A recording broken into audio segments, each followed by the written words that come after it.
Dear students, in today's lecture we will discuss about the process of credit creation.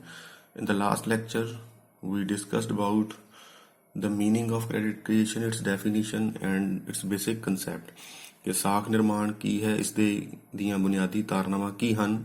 ਇਹ ਅਸੀਂ last lecture ਦੇ ਵਿੱਚ discuss ਕੀਤਾ ਸੀ। Now today we will discuss about the process of credit creation ਕਿ ਬੈਂਕਾਂ ਜੋ ਹੈ ਉਹ ਸਾਖ ਨਿਰਮਾਣ ਕਿਸ ਤਰ੍ਹਾਂ ਕਰਦੀਆਂ ਹਨ। ਇਸ ਨੂੰ ਦੋ ਤਰੀਕਿਆਂ ਨਾਲ ਦੋ ਹਿੱਸਿਆਂ ਵਿੱਚ ਪੜ੍ਹਿਆ ਜਾਂਦਾ ਹੈ, single banking system, multiple banking system. ਏਕਲ ਬੈਂਕ ਪ੍ਰਣਾਲੀ ਅਤੇ ਬਹੁ ਬੈਂਕ ਪ੍ਰਣਾਲੀ ਕਿ ਇੱਕ ਦੇ ਵਿੱਚ ਸਿਰਫ ਇੱਕ ਹੀ ਬੈਂਕ ਹੈ, ਉਸ ਦੀ ਮੋਨੋਪਲੀ ਹੈ, ਹੋਰ ਕੋਈ ਬੈਂਕ ਨਹੀਂ ਹੈ। ਅਤੇ ਦੂਸਰੇ ਐਗਜ਼ਾਮਪਲ ਦੇ ਵਿੱਚ ਅਸੀਂ ਦੇਖਾਂਗੇ ਕਿ ਜਦੋਂ ਬੈਂਕਾਂ ਦੀ ਗਿਣਤੀ ਜ਼ਿਆਦਾ ਹੋਵੇ ਤਾਂ ਕ੍ਰੈਡਿਟ ਕ੍ਰੀਏਸ਼ਨ ਸਾਖ ਨਿਰਮਾਣ ਕਿਸ ਤਰ੍ਹਾਂ ਹੁੰਦਾ ਹੈ।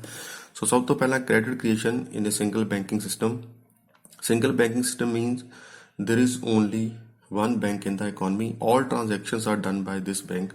ਕਿ ਇੱਕ ਹੀ ਬੈਂਕ ਹੈ ਤੇ ਜਿਹੜੀਆਂ ਵੀ ਟ੍ਰਾਂਜੈਕਸ਼ਨ ਜੋ ਵੀ ਸੌਦੇ ਹੋਣੇ ਹਨ ਉਹ ਇਸ ਬੈਂਕ ਦੇ ਥਰੂ ਹੀ ਹੁੰਦੇ ਹਨ, ਇਸ ਬੈਂਕ ਦੁਆਰਾ ਹੀ ਕੀਤੇ ਜਾਣਗੇ। ਅਸੀਂ ਦੇਖਾਂਗੇ ਕਿ ਇੱਥੇ ਕ੍ਰੈਡਿਟ ਕ੍ਰੀਏਸ਼ਨ ਕਿਸ ਤਰ੍ਹਾਂ ਕੀਤੀ ਜਾਂਦੀ ਹੈ। ਸੋ ਇਸ ਨੂੰ ਅਸੀਂ ਸਭ ਤੋਂ ਪਹਿਲਾਂ ਬੇਸਿਸ ਆਫ ਕ੍ਰੈਡਿਟ ਮਲਟੀਪਲਾਇਰ, ਜੋ ਕਿ ਆਪਾਂ ਪਿਛਲੇ ਲੈਕਚਰ ਵਿੱਚ ਵੀ ਦੇਖਿਆ ਸੀ, ਕ੍ਰੈਡਿਟ ਮਲਟੀਪਲਾਇਰ ਕਿ ਜੋ ਟੋਟਲ ਡਿਪੋਜ਼ਿਟ ਹੈ ਉਹ ਪ੍ਰਾਇਮਰੀ ਡਿਪੋਜ਼ਿਟ ਦਾ 1/r ਜਿੰਨੀ ਕੈਸ਼ ਰਿਜ਼ਰਵ ਰੇਸ਼ੋ ਹੈ ਉਹਦਾ 1/। ਤੋਂ ਉਹ ਅਸੀਂ ਕ੍ਰੈਡਿਟ ਮਲਟੀਪਲਾਇਰ ਦੀ ਵੈਲਿਊ ਇਸ 'ਤੇ ਫਾਈਂਡ ਆਊਟ ਕੀਤੀ ਸੀ 10। So on the basis of credit multiplier how bank create credit ਕਿ ਜੋ ਕ੍ਰੈਡਿਟ ਮਲਟੀਪਲਾਇਰ ਜਿਸ ਨੂੰ ਅਸੀਂ ਸਾਖ ਗੁਣਕ ਕਹਿੰਦੇ ਹਾਂ, ਉਸ ਦੇ ਆਧਾਰ 'ਤੇ ਬੈਂਕਾਂ ਕਿਸ ਤਰ੍ਹਾਂ ਜਾਂ ਇੱਕ ਬੈਂਕ ਕਿਸ ਤਰ੍ਹਾਂ ਸਾਖ ਦਾ ਨਿਰਮਾਣ ਕਰੇਗੀ। ਸਭ ਤੋਂ ਪਹਿਲਾਂ ਅਸੀਂ ਇਹ ਦੇਖਾਂਗੇ ਇੱਕ ਐਗਜ਼ਾਮਪਲ ਦੁਆਰਾ कि मान लो कि एक बैंक है, होर कोई बैंक नहीं है, जिन्ने भी जमा तो जो भी उधार दिता जाएगा वो इस बैंक द्वारा ही दिता जाएगा। सो जो एक ही बैंक या एकल बैंक प्रणाली है कि उसके विच कोई होर दूसरी बैंक नहीं है, तो साख निर्माण की प्रक्रिया को किस तरह समझा जा सकता है, तो साख निर्माण किस तरह होंदा है कि असीं जिस तरह कि पहला भी देखिया सी कि बैंक जो उधार दिंदी है, लोन दिंदी है, तो वो कैश या नकद रूप में उधार नहीं देगी, बल्कि ਉਹ ਜੋ ਨਕਦ ਰੂਪ ਦੇ ਵਿੱਚ ਉਧਾਰ ਦੇਣ ਦੀ ਬਜਾਏ ਜਿਸ ਵਿਅਕਤੀ ਨੇ ਉਧਾਰ ਲੈਣਾ ਹੈ ਜਾਂ ਲੋਨ ਲੈਣਾ ਹੈ ਉਸਦੇ ਨਾਂ 'ਤੇ ਖਾਤਾ ਖੋਲ੍ਹਤਾ ਜਾਏਗਾ, ਜਿਸ ਨੂੰ ਅਸੀਂ ਸੈਕੰਡਰੀ ਡਿਪੋਜ਼ਿਟ ਜਾਂ ਗੌਣ ਜਮ੍ਹਾਂ ਕਹਿੰਦੇ ਹਾਂ। ਅਤੇ ਜੋ ਸੈਕੰਡਰੀ ਡਿਪੋਜ਼ਿਟ ਹੈ ਉਹੀ ਲੋਨ ਹੈ। ਸੋ ਕਿਤਾਬ ਦੇ ਵਿੱਚ ਜਿਸ ਤਰ੍ਹਾਂ ਐਗਜ਼ਾਮਪਲ ਦਿੱਤੀ ਗਈ ਹੈ, ਪਰ ਇੱਥੇ ਥੋੜ੍ਹੀ ਜਿਹੀ ਇਸ ਨੂੰ ਚੇਂਜ ਕੀਤਾ ਜਾਣਾ ਚਾਹੀਦਾ ਹੈ। ਜੋ ਇਹ ਟੇਬਲ ਹੈ ਉਹ ਅਸੀਂ ਦੇਖਾਂਗੇ ਕਿ ਅਸੀਂ ਸਮਝਾਂਗੇ ਕਿ ਕੋਈ ਇੱਕ ਵਿਅਕਤੀ ਬੈਂਕ ਦੇ ਵਿੱਚ 1000 ਰੁਪਇਆ ਜਮ੍ਹਾਂ ਕਰਾਉਂਦਾ ਹੈ ਸ਼ੁਰੂਆਤ ਦੇ ਵਿੱਚ, ਤਾਂ ਬੈਂਕ ਦੇ ਕੋਲ ਇੱਕ ਪ੍ਰਾਇਮਰੀ ਡਿਪੋਜ਼ਿਟ 1000 ਰੁਪਏ ਦਾ ਆਏਗਾ। ਅਰਥਾਤ ਇੱਥੇ ਜੋ ਪ੍ਰਾਇਮਰੀ ਡਿਪੋਜ਼ਿਟ ਲਿਖਿਆ ਗਿਆ ਉਹ ਸਿਰਫ ਇਸ 1000 ਦੇ ਲਈ ਲਿਖਿਆ ਗਿਆ ਹੈ, ਨਾ ਕਿ ਬਾਕੀਆਂ ਦੇ ਲਈ। ਸੋ ਇਸ ਨੂੰ ਅਸੀਂ ਇੱਕ ਹੋਰ ਐਗਜ਼ਾਮਪਲ ਦੇ ਨਾਲ ਇਸੇ ਐਗਜ਼ਾਮਪਲ ਨੂੰ ਇੱਕ ਹੋਰ ਤਰੀਕੇ ਨਾਲ ਸਮਝਣ ਦੀ ਕੋਸ਼ਿਸ਼ ਕਰਾਂਗੇ। ਫੋਰ ਐਗਜ਼ਾਮਪਲ ਜਿਸ ਤਰ੍ਹਾਂ ਤੁਸੀਂ ਦੇਖ ਸਕਦੇ ਹੋ ਕਿ ਇਹ ਪ੍ਰੋਸੈਸ ਕਿਸ ਤਰ੍ਹਾਂ ਹੈ ਕ੍ਰੈਡਿਟ ਕ੍ਰੀਏਸ਼ਨ ਦਾ ਸਿੰਗਲ ਬੈਂਕਿੰਗ ਸਿਸਟਮ ਦੇ ਵਿੱਚ ਕਿ ਕੁਝ ਰਾਊਂਡਸ ਨੇ ਤੇ ਫਿਰ ਅਸੀਂ ਡਿਪੋਜ਼ਿਟ, ਡਿਮਾਂਡ ਡਿਪੋਜ਼ਿਟ, ਦੂਸਰੇ ਕਿਤਾਬ ਦੇ ਵਿੱਚ ਜਿੱਥੇ ਪ੍ਰਾਇਮਰੀ ਡਿਪੋਜ਼ਿਟ ਲਿਖਿਆ ਹੈ ਉੱਥੇ ਅਸੀਂ ਡਿਮਾਂਡ ਡਿਪੋਜ਼ਿਟ ਲਿਖਾਂਗੇ। ਅਤੇ ਉਸ ਤੋਂ ਅਗਲੇ ਕਾਲਮ ਦੇ ਵਿੱਚ ਜਿੱਥੇ ਕਿ ਕੈਸ਼ ਰਿਜ਼ਰਵ ਰੇਸ਼ੋ ਹੈ ਅਸੀਂ ਇੱਥੇ ਰਿਕੁਆਇਰਡ ਰਿਜ਼ਰਵ ਰੇਸ਼ੋ ਲਿਖਾਂਗੇ। ਹਾਲਾਂਕਿ CRR ਵੀ ਲਿਖਿਆ ਜਾ ਸਕਦਾ ਹੈ ਇੱਥੇ, ਪਰ ਕਿਉਂਕਿ ਅਸੀਂ ਦੇਖਿਆ ਸੀ ਕਿ ਟੈਕਨੀਕਲੀ CRR ਜਿਹੜੀ ਹੈ ਉਹ ਕੁਛ ਹੋਰ ਹੁੰਦੀ ਹੈ। ਸੋ ਅਸੀਂ ਇਹ ਦੇਖਦੇ ਹਾਂ ਕਿ ਰਿਕੁਆਇਰਡ ਰਿਜ਼ਰਵ ਰੇਸ਼ੋ ਕੀ ਹੈ ਅਤੇ ਲਾਸਟ ਕਾਲਮ ਦੇ ਵਿੱਚ ਲੋਨ ਜਾਂ ਸੈਕੰਡਰੀ ਡਿਪੋਜ਼ਿਟ। ਇਸ ਐਗਜ਼ਾਮਪਲ ਨੂੰ ਇਸ ਤਰ੍ਹਾਂ ਸਮਝਿਆ ਜਾ ਸਕਦਾ ਹੈ ਕਿ ਇੱਕ ਵਿਅਕਤੀ ਬੈਂਕ ਦੇ ਵਿੱਚ 1000 ਰੁਪਏ ਨਕਦ ਜਮ੍ਹਾਂ ਕਰਾ ਜਾਂਦਾ ਹੈ, ਜਿਸ ਤਰ੍ਹਾਂ ਕਿ 1000 ਹੈ, ਤਾਂ ਬੈਂਕ ਦੇ ਕੋਲ ਪਹਿਲੇ ਰਾਊਂਡ ਦੇ ਵਿੱਚ ਇੱਕ ਪ੍ਰਾਇਮਰੀ ਡਿਪੋਜ਼ਿਟ ਬਣ ਜਾਏਗਾ ਜੋ 1000 ਰੁਪਏ ਦਾ ਹੈ, 1000। ਹੁਣ ਕਿਉਂਕਿ 10% ਜੋ ਹੈ ਉਹ ਰਿਕੁਆਇਰਡ ਰਿਜ਼ਰਵ ਰੇਸ਼ੋ ਹੈ, ਅਰਥਾਤ ਕਿ ਇਸ ਬੈਂਕ ਨੇ ਜੋ ਵੀ ਉਸਦੇ ਕੋਲ ਡਿਪੋਜ਼ਿਟ ਹੈ ਉਸ ਦਾ 10% ਹਿੱਸਾ ਜੋ ਹੈ ਉਹ ਨਕਦ ਰੂਪ ਵਿੱਚ ਰੱਖਣਾ ਹੈ ਅਤੇ ਬਾਕੀ ਜੋ ਬਚੇਗਾ ਉਸ ਨੂੰ ਉਹ ਉਧਾਰ ਦੇ ਸਕਦੀ ਹੈ। ਜਿਸ ਤਰ੍ਹਾਂ ਕਿ ਐਗਜ਼ਾਮਪਲ ਵਿੱਚ ਦੇਖਿਆ ਗਿਆ ਹੈ ਕਿ ਇੱਕ ਵਿਅਕਤੀ ਕੋਈ ਬੈਂਕ ਦੇ ਵਿੱਚ 1000 ਰੁਪਏ ਜਮ੍ਹਾਂ ਕਰਾ ਦਿੰਦਾ ਹੈ, ਤਾਂ ਹੁਣ ਸਪੋਜ਼ ਕਿਸੇ ਵਿਅਕਤੀ A, ਜਿਸ ਤਰ੍ਹਾਂ ਕਿਤਾਬ 'ਚ ਐਗਜ਼ਾਮਪਲ ਲਈ ਗਈ ਹੈ ਕਿ ਕੋਈ ਇਹ ਵਿਅਕਤੀ ਜੋ ਬੈਂਕ ਦੇ ਕੋਲ ਲੋਨ ਲੈਣ ਆਉਂਦਾ ਹੈ, ਤਾਂ 10% ਦੇ ਹਿਸਾਬ ਨਾਲ ਇਹ ਬੈਂਕ ਆਪਣੇ ਕੋਲ 1000 ਦੇ ਵਿੱਚੋਂ 100 ਰੁਪਇਆ ਨਕਦ ਰੱਖ ਕੇ 900 ਰੁਪਏ ਦਾ ਉਧਾਰ ਦੇ ਸਕਦੀ ਹੈ। ਤਾਂ ਇੱਥੇ ਕੀ ਹੋਏਗਾ ਕਿ ਇੱਕ ਵਿਅਕਤੀ A ਬੈਂਕ ਦੇ ਵਿੱਚ ਜੋ ਕਿ ਉਧਾਰ ਲੈਣ ਆਉਂਦਾ ਹੈ, ਤਾਂ ਬੈਂਕ ਉਸ ਨੂੰ ਜੋ ਉਧਾਰ ਦਿੰਦੀ ਹੈ, ਲੋਨ ਦਿੰਦੀ ਹੈ, ਉਸਦੇ ਨਾਂ ਦੇ ਉੱਤੇ 900 ਰੁਪਏ ਦਾ ਇੱਕ ਡਿਪੋਜ਼ਿਟ ਖੋਲ੍ਹਤਾ ਜਾਏਗਾ। ਯਾਨੀ ਕਿ ਉਸ ਨੂੰ 900 ਰੁਪਏ ਦਾ ਲੋਨ ਦਿੱਤਾ ਜਾਏਗਾ ਅਤੇ ਲੋਨ ਕਿਸ ਰੂਪ ਵਿੱਚ ਕਿ ਬੈਂਕ ਉਸ ਦੇ ਨਾਂ ਦੇ ਉੱਤੇ ਇੱਕ ਨਵਾਂ ਅਕਾਊਂਟ ਖੋਲ੍ਹ ਦੇਗੀ, ਅਰਥਾਤ ਇਹ 900 ਦਾ ਲੋਨ ਹੀ ਹੈ ਜੋ ਨਵੇਂ ਅਕਾਊਂਟ ਦੇ ਰੂਪ ਵਿੱਚ ਖੋਲ੍ਹਿਆ ਗਿਆ ਹੈ। So whenever a person say a approaches bank for loan, bank will sanction a loan of 900 out of 1000 and 10% keep in cash reserve ratio or required reserve ratio. Now this 900, the loan of 900 rupees is given not in cash form, but bank opens a deposit of account of amount of 900 in the name of person say A। ਸੋ ਕੋਈ A ਵਿਅਕਤੀ ਜਿਹੜਾ ਹੈ ਉਸ ਦੇ ਨਾਂ ਦੇ ਉੱਤੇ bank ਨੇ ਉਹਨੂੰ ਲੋਨ ਦਿੱਤਾ ਹੈ ਅਤੇ ਉਸ ਦੇ ਨਾਂ ਦੇ ਉੱਤੇ 900 ਰੁਪਏ ਦਾ ਇੱਕ ਅਕਾਊਂਟ ਖੋਲ੍ਹ ਦਿੱਤਾ ਹੈ ਤੇ ਉਸਨੂੰ ਇੱਕ ਚੈੱਕ ਬੁੱਕ ਦੇ ਦਿੱਤੀ ਹੈ ਕਿ ਉਸਨੇ ਜਿਹੜੀ ਵੀ ਪੇਮੈਂਟ ਕਰਨੀ ਹੈ ਉਹ ਚੈੱਕ ਦੇ ਥਰੂ ਹੀ ਕਰੇਗਾ। ਹੁਣ ਇਸ ਵਿਅਕਤੀ A ਨੇ ਸਪੋਜ਼ ਕਿਸੇ ਦੂਸਰੇ ਵਿਅਕਤੀ B ਦਾ ਕੋਈ 900 ਰੁਪਏ ਦਾ ਉਧਾਰ ਦੇਣਾ ਸੀ ਜਿਸ ਲਈ ਉਹਨੇ ਲੋਨ ਲਿਆ ਸੀ, ਤਾਂ ਹੁਣ ਇੱਥੇ ਜੋ 900 ਰੁਪਏ ਦਾ ਇੱਕ ਸੈਕੰਡਰੀ ਡਿਪੋਜ਼ਿਟ, ਇਸ ਨੂੰ ਆਪਾਂ ਲੋਨ ਕਹਿ ਰਹੇ ਹਾਂ ਤੇ ਇਹ ਲੋਨ ਜੋ ਉਸਨੇ 900 ਰੁਪਏ ਦਾ ਲਿਆ ਹੈ, ਇੱਥੇ ਦੇਖਿਆ ਜਾਏ ਤਾਂ ਇਸ ਦੇ ਨਾਂ ਦੇ ਉੱਤੇ ਇੱਕ 900 ਰੁਪਏ ਦਾ ਖਾਤਾ ਖੋਲ੍ਹਤਾ ਜਾਏਗਾ ਤੇ ਸੈਕੰਡ ਰਾਊਂਡ ਦੇ ਵਿੱਚ ਇਹ 900 ਰੁਪਏ ਦਾ ਹੀ ਸੈਕੰਡਰੀ ਡਿਪੋਜ਼ਿਟ, 900 ਰੁਪਏ ਦਾ ਇੱਕ ਲੋਨ ਜੋ ਹੈ ਉਹ ਸੈਕੰਡਰੀ ਡਿਪੋਜ਼ਿਟ ਰੂਪ ਵਿੱਚ ਆਏਗਾ। ਸੋ ਇੱਥੇ ਫਸਟ ਰਾਊਂਡ ਵਿੱਚ ਪਹਿਲੀ ਜੋ ਡਿਪੋਜ਼ਿਟ ਹੈ ਉਹ ਪ੍ਰਾਇਮਰੀ, ਇਸ ਤੋਂ ਅਗਲੇ ਜਿੰਨੇ ਵੀ ਆਉਣਗੇ ਉਹ ਸਾਰੇ ਸੈਕੰਡਰੀ ਡਿਪੋਜ਼ਿਟ ਹੋਣਗੇ, ਇਸ ਦਾ ਧਿਆਨ ਰੱਖਿਆ ਜਾਏ। ਹੁਣ ਜੋ ਸੈਕੰਡਰੀ ਡਿਪੋਜ਼ਿਟ ਹਨ ਉਹ ਕਿਸ ਤਰ੍ਹਾਂ ਬਣਨਗੇ ਇਸ ਨੂੰ ਇੱਥੇ ਸਮਝਿਆ ਜਾ ਸਕਦਾ ਹੈ। ਜਿਸ ਤਰ੍ਹਾਂ ਕਿ ਐਗਜ਼ਾਮਪਲ 'ਚ ਆਪਾਂ ਦੇਖਿਆ ਹੈ ਕਿ ਇਹ ਵਿਅਕਤੀ ਜੋ ਹੈ ਉਹ ਬੈਂਕ ਦੇ ਕੋਲ 900 ਰੁਪਏ ਦਾ ਲੋਨ ਲੈਂਦਾ ਹੈ। Bank permit mister A to issue cheque up to amount of 900 only, ਕਿ ਬੈਂਕ ਜੋ ਹੈ ਉਹ ਇਹ ਵਿਅਕਤੀ ਜਿਸਨੇ ਕਿ ਲੋਨ ਲਿਆ ਹੈ 900 ਰੁਪਏ ਦਾ, ਉਸਨੂੰ 900 ਰੁਪਏ ਦਾ ਅਕਾਊਂਟ ਖੋਲ੍ਹ ਕੇ ਉਸਨੂੰ ਇਹ ਜੋ ਹੈ ਇੱਕ ਚੈੱਕ ਬੁੱਕ ਦਿੰਦੀ ਹੈ ਜਿਸ ਦੇ ਅਨੁਸਾਰ ਉਹ 900 ਰੁਪਏ ਤੱਕ ਦਾ ਹੀ ਚੈੱਕ ਕੱਟ ਕੇ ਦੇ ਸਕਦਾ ਹੈ ਕਿਉਂਕਿ ਉਸਦਾ ਲੋਨ 900 ਰੁਪਏ ਦਾ ਹੀ ਸੈਂਕਸ਼ਨ ਹੋਇਆ ਹੈ। Let us suppose that Mr. A owes rupees 900 to one Mr. B, ਕਿ Mr. A ਨੇ ਕਿਸੇ ਵਿਅਕਤੀ A ਨੇ B ਨੂੰ 900 ਰੁਪਇਆ ਉਸਦਾ ਦੇਣਾ ਸੀ ਤਾਂ ਉਸਨੇ ਕੀ ਕੀਤਾ, ਇਹ 900 ਰੁਪਏ ਦਾ ਇੱਕ ਚੈੱਕ ਕੱਟ ਕੇ B ਦੇ ਨਾਂ ਦੇ ਉੱਤੇ ਉਸਨੂੰ ਦੇ ਦਿੱਤਾ। ਸੋ A ਨੇ 900 ਰੁਪਏ ਦਾ ਇੱਕ ਚੈੱਕ ਕੱਟ ਕੇ B ਨੂੰ ਦੇ ਦਿੱਤਾ। Mister B deposit this check in the same bank, ਜਿਸ ਤਰ੍ਹਾਂ ਕਿ ਆਪਾਂ ਲਿਆ ਸਮਝਿਆ ਹੈ ਕਿ ਐਗਜ਼ਾਮਪਲ ਲਈ ਹੈ ਕਿ ਹੋਰ ਕੋਈ ਬੈਂਕ ਹੈ ਹੀ ਨਹੀਂ, ਅਜ਼ੰਪਸ਼ਨ ਇਹ ਹੈ, ਮਾਨਤਾ ਹੈ ਕਿ ਇੱਕ ਹੀ ਬੈਂਕ ਹੈ, ਇਸ ਕਰਕੇ ਇਹ B ਵਿਅਕਤੀ ਨੂੰ ਜਦੋਂ ਚੈੱਕ ਮਿਲੇਗਾ ਤਾਂ ਉਹ ਚੈੱਕ ਲੈ ਕੇ ਇਸੀ ਬੈਂਕ ਕੋਲ ਜਾਏਗਾ ਕਿਉਂਕਿ ਇੱਕ ਹੀ ਬੈਂਕ ਹੈ ਤੇ ਉੱਥੇ ਉਸਦਾ ਅਕਾਊਂਟ ਹੈ। The bank will deposit 900 laying in account of Mr. A and credit the same to the account of Mr. B।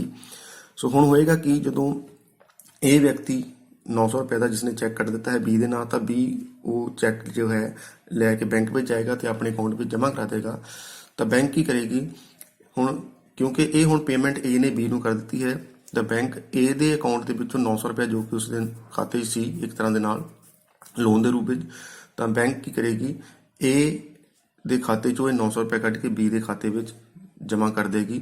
ਸੋ ਇੱਕ ਤਰ੍ਹਾਂ ਦੇ ਨਾਲ ਇਹ ਜੋ ਡਿਪੋਜ਼ਿਟ ਅਸੀਂ ਦੇਖ ਰਹੇ ਹਾਂ ਇਨ ਦਿਸ ਵੇ, there will be an increase in the deposit of the bank to the extent 900, ਕਿ ਇਹ ਜੋ 900 ਰੁਪਏ ਦਾ ਇੱਥੇ ਸੈਕੰਡਰੀ ਡਿਪੋਜ਼ਿਟ ਹੈ ਜਾਂ ਲੋਨ ਹੈ ਇਹ ਇੱਧਰ ਆ ਕੇ ਇਸ ਡਿਪੋਜ਼ਿਟ ਵਿੱਚ ਐਡ ਹੋ ਜਾਏਗਾ। ਸੋ ਟੋਟਲ ਡਿਪੋਜ਼ਿਟ ਜੋ ਸੀ ਪਹਿਲਾਂ 1000 ਦਾ ਤੇ ਇਹ 900 ਰੁਪਏ ਦਾ ਜੋ ਸੈਕੰਡਰੀ ਡਿਪੋਜ਼ਿਟ ਇੱਥੇ ਆ ਕੇ ਐਡ ਹੋ ਗਿਆ ਸੈਕੰਡ ਰਾਊਂਡ ਵਿੱਚ, ਇਹ 900 ਰੁਪਏ ਦਾ ਇੱਕ ਹੋਰ ਇਹਦੇ 'ਚ ਐਡੀਸ਼ਨ ਹੋ ਗਈ ਹੈ ਟੋਟਲ ਡਿਪੋਜ਼ਿਟ ਦੇ ਵਿੱਚ, ਤਾਂ ਉਹ ਆਪਾਂ ਦੇਖ ਰਹੇ ਹਾਂ। ਸੋ ਅਸੀਂ ਫਿਰ ਇਸ ਐਗਜ਼ਾਮਪਲ ਤੇ ਆਈਏ ਕਿ ਹੁਣ ਸਮਝ ਆਇਆ ਕਿ ਜਦੋਂ A ਦੇ ਨਾਂ ਤੇ 900 ਰੁਪਏ ਦਾ ਲੋਨ ਹੈ ਤਾਂ ਉਸਨੇ ਕਿਸੇ B ਨੂੰ ਇਹ 900 ਰੁਪਏ ਦਾ ਚੈੱਕ ਕੱਟ ਕੇ ਦਿੱਤਾ ਤੇ B ਨੇ ਉਹ 900 ਰੁਪਏ ਦਾ ਚੈੱਕ ਆਪਣੇ ਉਸੇ ਬੈਂਕ, ਕਿਉਂਕਿ ਉਹਦੇ ਵਿੱਚ ਹੀ ਅਕਾਊਂਟ ਹੈ, ਉੱਥੇ ਜਮ੍ਹਾਂ ਕਰਾਤਾ।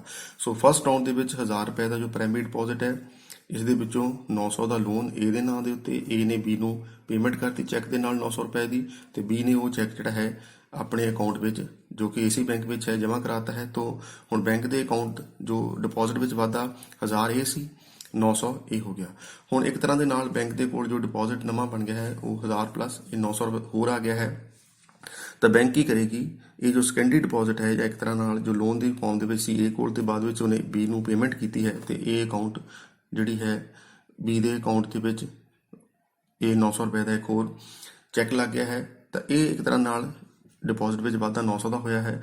ਤਾਂ ਹੁਣ ਇਸ 900 ਦੇ ਵਿੱਚ 900 ਜੋ ਕਿ ਸੈਕੰਡਰੀ ਡਿਪੋਜ਼ਿਟ ਦੀ ਫਾਰਮ ਵਿੱਚ ਹੈ, ਬੈਂਕ ਕੀ ਕਰੇਗੀ, ਇਹਦਾ 10% ਯਾਨੀ ਕਿ 90 ਕੈਸ਼ ਰੂਪ ਵਿੱਚ ਰੱਖੇਗੀ ਅਤੇ 810। ਹੁਣ ਜੇ ਕੋਈ ਵਿਅਕਤੀ ਸੀ ਹੈ ਮੰਨ ਲਓ, ਤਾਂ ਇਸ ਵਿਅਕਤੀ ਨੇ ਬੈਂਕ ਤੋਂ ਲੋਨ ਲੈਣਾ ਹੈ ਤਾਂ ਬੈਂਕ ਇਸ ਨੂੰ 810 ਰੁਪਏ ਦਾ ਇੱਕ ਲੋਨ ਦੇ ਦੇਗੀ। ਉਹ ਵੀ ਸਿਰਫ ਇਸ ਤਰ੍ਹਾਂ ਕਿ ਬੈਂਕ ਸੀ ਦੇ ਨਾਂ ਦੇ ਉੱਤੇ ਇੱਕ ਖਾਤਾ ਖੋਲ੍ਹ ਦੇਗੀ ਜੋ ਕਿ ਸੈਕੰਡਰੀ ਡਿਪੋਜ਼ਿਟ ਬਣ ਜਾਏਗਾ ਸੈਕੰਡ ਰਾਊਂਡ ਦੇ ਵਿੱਚ 810 ਰੁਪਏ ਦਾ, ਤੇ ਉਸਨੂੰ ਚੈੱਕ ਬੁੱਕ ਦੇ ਕੇ ਹਦਾਇਤ ਦਿੱਤੀ ਜਾਏਗੀ ਕਿ ਉਹ 810 ਰੁਪਏ ਦਾ ਹੀ ਕਿਸੇ ਨੂੰ ਪੇਮੈਂਟ ਚੈੱਕ ਦੇ ਥਰੂ ਕਰ ਸਕਦਾ ਹੈ। So when another person C approaches bank for loan, now out of this 900 bank will keep 10% as cash and will sanction a loan to the amount of rupees 810 in the name of C by opening an account and issuing him a checkbook। ਕਿ C ਦੇ ਨਾਂ ਦੇ ਉੱਤੇ ਇੱਕ ਨਵਾਂ account ਖੋਲ੍ਹਤਾ ਜਾਏਗਾ, ਉਸਨੂੰ cheque book ਦਿੱਤੀ ਜਾਏਗੀ ਤੇ ਕਿਹਾ ਜਾਏਗਾ ਕਿ ਤੁਸੀਂ ਜਿਹੜੀ ਪੇਮੈਂਟ ਕਰਨੀ ਹੈ ਉਹ ਚੈੱਕ ਦੇ ਨਾਲ ਵੱਧ ਤੋਂ ਵੱਧ 810 ਰੁਪਏ ਦੀ ਕਰ ਸਕਦੇ ਹਾਂ। ਤਾਂ ਹੁਣ ਆਪਾਂ ਸਮਝਾਂਗੇ ਕਿ C ਨੇ ਸਪੋਜ਼ ਕਿਸੇ D ਵਿਅਕਤੀ ਨੂੰ ਪੇਮੈਂਟ ਕਰਨੀ ਹੈ, ਉਸਦਾ ਪੈਸਾ ਦੇਣਾ ਸੀ, ਤਾਂ ਉਹ ਡੀ ਦੇ ਨਾਂ ਦੇ ਉੱਤੇ ਇੱਕ ਚੈੱਕ 810 ਰੁਪਏ ਦਾ ਕੱਢ ਦੇਗਾ। ਹੁਣ ਡੀ ਦਾ ਖਾਤਾ ਵੀ ਇਸੇ ਬੈਂਕ ਵਿੱਚ ਹੈ ਤਾਂ ਉਹ 810 ਰੁਪਏ ਦਾ ਚੈੱਕ ਲੈ ਕੇ ਜੋ ਹੈ ਉਹ ਬੈਂਕ ਕੋਲ ਆਪਣੇ ਅਕਾਊਂਟ ਵਿੱਚ ਜਮ੍ਹਾਂ ਕਰਾ ਦੇਗਾ ਤੇ ਬੈਂਕ ਉਸਦੇ ਅਕਾਊਂਟ ਵਿੱਚ 810 ਰੁਪਏ ਦੀ ਅਮਾਊਂਟ ਜਮ੍ਹਾਂ ਕਰ ਦੇਗੀ ਤੇ ਸੀ ਦੇ ਅਕਾਊਂਟ ਦੇ ਵਿੱਚੋਂ 810 ਕੱਢ ਕੇ ਇੱਧਰ ਯਾਨੀ ਕਿ ਇਹਦੇ ਵਿੱਚੋਂ ਡੈਬਿਟ ਕਰ ਦੇਗੀ ਤੇ ਇੱਧਰ ਕ੍ਰੈਡਿਟ ਕਰ ਦੇਗੀ। ਸੋ ਇਹੀ 810 ਦਾ ਸੈਕੰਡਰੀ ਡਿਪੋਜ਼ਿਟ ਇਹ ਜਿਹੜਾ ਹੈ ਥਰਡ ਰਾਊਂਡ ਵਿੱਚ ਆ ਕੇ ਜੋ ਹੈ ਡਿਪੋਜ਼ਿਟ ਵਿੱਚ ਐਡੀਸ਼ਨ ਕਰੇਗਾ। ਸੋ ਜੋ ਟੋਟਲ ਡਿਪੋਜ਼ਿਟ ਜਾਂ ਡਿਮਾਂਡ ਡਿਪੋਜ਼ਿਟ ਹੁਣ ਕਿਸ ਤਰ੍ਹਾਂ ਬਦਲੇ ਹਨ, ਪਹਿਲਾਂ 1000 ਫਿਰ 900 ਫਿਰ 810। ਇਸੇ ਤਰ੍ਹਾਂ ਫਿਰ ਬੈਂਕ 810 ਦੇ ਵਿੱਚ 10% 81 ਰੁਪਏ ਰੱਖ ਕੇ ਆਪਣੇ ਕੋਲ ਤੇ ਇਹਦੇ ਵਿੱਚੋਂ 729 ਰੁਪਏ ਦਾ ਲੋਨ ਕਿਸੇ ਹੋਰ ਵਿਅਕਤੀ ਈ ਨੂੰ ਦੇ ਦੇਗੀ ਤੇ ਉਹ ਅੱਗੇ ਪੇਮੈਂਟ ਕਰੇਗਾ ਇਸ ਦੀ ਕੈਸ਼ ਚੈੱਕ ਦੇ ਥਰੂ ਤੇ ਉਹ ਕੋਈ ਹੋਰ ਵਿਅਕਤੀ ਜਿਸ ਨੂੰ ਉਸਨੇ ਪੇਮੈਂਟ ਕੀਤੀ ਉਹ ਚੈੱਕ ਲਿਆ ਕੇ ਆਪਣੀ ਹੀ ਇਸੇ ਬੈਂਕ ਦੇ ਵਿੱਚ, ਕਿਉਂਕਿ ਖਾਤਾ ਸਾਰਿਆਂ ਦਾ ਇੱਕ ਹੀ ਬੈਂਕ ਵਿੱਚ ਹੈ, ਬੈਂਕ ਹੋਰ ਕੋਈ ਨਹੀਂ ਹੈ, ਇੱਕ ਹੀ ਬੈਂਕ ਹੈ, ਸੋ ਉੱਥੇ ਜਮ੍ਹਾਂ ਕਰਾ ਦੇਗਾ। ਸੋ ਇਸ ਤਰ੍ਹਾਂ ਇਹ ਪ੍ਰਕਿਰਿਆ ਚੱਲਦੀ ਜਾਏਗੀ। ਕਦ ਤੱਕ ਕਿਤਾਬ ਦੇ ਵਿੱਚ ਹਾਲਾਂਕਿ ਇਹ ਨਹੀਂ ਦੱਸਿਆ ਗਿਆ, ਸਾਨੂੰ ਇੱਥੇ ਨੋਟ ਕਰਨਾ ਪਏਗਾ ਅਪ ਟੂ nth ਰਾਊਂਡ। ਇਹ ਸਾਰੀਆਂ ਫਿਗਰਸ ਯਾਦ ਕਰਨ ਦੀ ਲੋੜ ਨਹੀਂ, ਤੁਸੀਂ ਕੋਈ 4 ਜਾਂ 5ਵੇਂ ਤੱਕ ਇਸਨੂੰ ਯਾਦ ਕਰ ਸਕਦੇ ਹੋ। ਇਸ ਤੋਂ ਅੱਗੇ ਫਿਰ ਇਸ ਤਰ੍ਹਾਂ ਕੰਟੀਨਿਊ ਦਾ ਸਾਈਨ ਪਾ ਦੇਣਾ ਹੈ। So it means this process continuous till nth round and by then no excess reserve is left ਕਿ ਇੱਥੇ 100 ਸੀ ਤੇ 900 ਦਾ ਐਕਸੈਸ ਰਿਜ਼ਰਵ ਸੀ, ਇਸ ਕਰਕੇ ਲੋਨ ਦੇ ਦਿੱਤਾ ਗਿਆ। ਇੱਥੇ 900 ਦੇ ਵਿੱਚੋਂ 90 ਤੇ 810 ਦਾ ਐਕਸੈਸ ਰਿਜ਼ਰਵ ਸੀ, ਇਸ ਕਰਕੇ ਉਹਦੇ ਵਿੱਚੋਂ ਲੋਨ ਦੇ ਦਿੱਤਾ ਗਿਆ ਵਾਧੂ। ਪਰ ਹੁਣ ਕਿਉਂਕਿ ਆਖਰ ਤੱਕ ਕਰਦੇ ਕਰਦੇ ਇੱਕ ਇਸ ਤਰ੍ਹਾਂ ਦਾ ਟਾਈਮ ਆਏਗਾ ਕਿ ਜਦੋਂ ਐਕਸੈਸ ਰਿਜ਼ਰਵ ਬਿਲਕੁਲ ਜ਼ੀਰੋ ਹੈ, ਕੋਈ ਹੋਰ ਲੋਨ ਨਹੀਂ ਦਿੱਤਾ ਜਾ ਸਕਦਾ। ਤੋ ਇਸ ਕੇਸ ਦੇ ਵਿੱਚ ਇਹ nth ਰਾਊਂਡ ਤੱਕ ਡਿਮਾਂਡ ਡਿਪੋਜ਼ਿਟ ਵਿੱਚ, ਮੰਗ ਜਮ੍ਹਾਂ ਵਿੱਚ, ਕੁੱਲ ਜਮ੍ਹਾਂ ਵਿੱਚ ਕੋਈ ਹੋਰ ਵਾਧਾ ਨਹੀਂ ਹੋਏਗਾ। ਸੋ ਇਹ ਕਦ ਤੱਕ ਪ੍ਰਕਿਰਿਆ ਚੱਲੇਗੀ, ਜਦ ਤੱਕ ਕਿ ਮੰਗ ਜਮ੍ਹਾਂ ਵਿੱਚ ਜਾਂ ਜੋ ਅਸੀਂ ਲੋਨ ਦੇ ਰਹੇ ਹਾਂ ਉਹਨਾਂ ਵਿੱਚ ਅੱਗੇ ਕੋਈ ਹੋਰ ਵਾਧਾ ਨਹੀਂ ਹੋਏਗਾ। ਤੇ ਕਰਦੇ ਕਰਦੇ ਜਦੋਂ ਅਸੀਂ ਇਹ ਦੇਖਾਂਗੇ ਕਿ ਟੋਟਲ ਕਿੰਨਾ ਬਣਿਆ ਹੈ, ਡਿਪੋਜ਼ਿਟ ਕਿੰਨਾ ਵੱਧ ਕੇ ਹੋ ਗਿਆ ਹੈ, ਧਿਆਨ ਦਿਓ ਕਿ ਜੋ ਪ੍ਰਾਇਮਰੀ ਡਿਪੋਜ਼ਿਟ ਵਿੱਚ ਚੇਂਜ ਸੀ ਉਹ 1000 ਦੀ ਸੀ ਇੱਥੇ। ਸੋ ਡੈਲਟਾ ਪੀ ਵਾਜ਼ 1000। ਹੁਣ ਆਪਾਂ ਦੇਖਿਆ ਸੀ ਕਿਉਂਕਿ ਕੈਸ਼ ਰਿਜ਼ਰਵ ਰੇਸ਼ੋ ਜਾਂ ਰਿਕੁਆਇਰਡ ਰਿਜ਼ਰਵ ਰੇਸ਼ੋ 10% ਹੈ, ਤਾਂ ਇੱਥੇ ਜੋ ਸਾਡਾ ਫਾਰਮੂਲਾ ਬਣਿਆ ਸੀ ਕਿ ਟੋਟਲ ਡਿਪੋਜ਼ਿਟ ਵਿੱਚ ਕਿੰਨਾ ਵਾਧਾ ਹੋਏਗਾ 1/, ਇਸ ਤਰ੍ਹਾਂ, ਤਾਂ ਉਹ 10 ਗੁਣਾ ਸੀ ਕਿਉਂਕਿ ਇੱਥੇ ਇਹਦੀ ਵੈਲਿਊ 1/10 ਹੈ, ਤਾਂ ਇੱਥੇ 10 ਗੁਣਾ ਵਾਧਾ ਹੋਏਗਾ ਟੋਟਲ ਡਿਪੋਜ਼ਿਟ ਵਿੱਚ। ਦੇਖੋ ਕਿ ਟੋਟਲ ਡਿਪੋਜ਼ਿਟ ਵਿੱਚ ਜੋ 1000 ਪ੍ਰਾਇਮਰੀ ਡਿਪੋਜ਼ਿਟ ਵਿੱਚ 1000 ਦੀ ਚੇਂਜ ਆਈ ਸੀ, ਤਾਂ ਇਹ ਜਿਹੜਾ ਵਾਧਾ ਟੋਟਲ ਡਿਪੋਜ਼ਿਟ ਵੱਧ ਕੇ 1000 ਤੋਂ 10000 ਹੋ ਗਿਆ, 0 ਤੋਂ 10000 ਹੋ ਗਿਆ ਕਿਉਂਕਿ ਪਹਿਲਾਂ ਡਿਪੋਜ਼ਿਟ ਨਹੀਂ ਸੀ। ਜਦੋਂ ਇੱਕ ਵਾਰੀ 1000 ਰੁਪਏ ਜਮ੍ਹਾਂ ਕਰਾਇਆ ਗਿਆ ਤਾਂ ਜੋ ਚੇਂਜ ਆਈ ਹੈ ਪ੍ਰਾਇਮਰੀ ਡਿਪੋਜ਼ਿਟ ਵਿੱਚ ਉਹ 0 ਤੋਂ 1000 ਤੱਕ ਦੀ, ਤੇ ਜੋ ਟੋਟਲ ਡਿਪੋਜ਼ਿਟ ਵਿੱਚ ਡਿਮਾਂਡ ਡਿਪੋਜ਼ਿਟ ਵਿੱਚ ਵਾਧਾ ਹੋਇਆ ਹੈ ਉਹ ਜੋ ਹੈ ਉਹ 10 ਗੁਣਾ ਵੱਧ ਗਿਆ ਹੈ, 1000 ਤੋਂ 10 ਗੁਣਾ ਹੋ ਗਿਆ ਹੈ। ਸੋ 10000 ਤੇ ਇਹਦੇ ਵਿੱਚ required reserve ratio 10% of the total, 10000 ਦਾ 10% 1000 ਤੇ ਟੋਟਲ ਲੋਨ ਕਿੰਨੇ ਹਨ, ਸੈਕੰਡਰੀ ਡਿਪੋਜ਼ਿਟ ਕਿੰਨੇ ਹਨ 9000। ਸੋ ਇਸ ਤਰ੍ਹਾਂ ਆਪਾਂ ਇਸ ਨੂੰ ਸਮਝ ਸਕਦੇ ਹਾਂ ਕਿ ਲਗਾਤਾਰ ਕ੍ਰੈਡਿਟ ਕ੍ਰੀਏਸ਼ਨ ਹੁੰਦੀ ਜਾਏਗੀ, ਪ੍ਰੋਸੈਸ ਚੱਲਦਾ ਜਾਏਗਾ ਜਦ ਤੱਕ ਅੱਗੇ ਹੋਰ ਵਾਧਾ 0 ਹੋ ਜਾਏਗਾ, ਹੋਰ ਕੋਈ ਵਾਧਾ ਨਹੀਂ ਹੋਏਗਾ। ਸੋ ਇਸ ਥੋੜੀ ਇਸ ਐਗਜ਼ਾਮਪਲ ਨੂੰ ਚੇਂਜ ਕਰ ਲੈਣਾ ਹੈ। ਸੋ ਇਨ book you can see only third then continue, but we have to continue it up to nth round है, कुछ नहीं, सिर्फ इतने ਅਸੀਂ 00 लिख देना है। ਸੋ ਇਹ ਤਾਂ ਹੈ ਸਿੰਗਲ ਬੈਂਕਿੰਗ ਸਿਸਟਮ ਕਿ ਇੱਕ ਹੀ ਬੈਂਕ ਹੈ ਤੇ ਕਿਸ ਤਰ੍ਹਾਂ ਜਿਹੜਾ ਹੈ ਕ੍ਰੈਡਿਟ ਕ੍ਰੀਏਸ਼ਨ ਹੋਏਗਾ।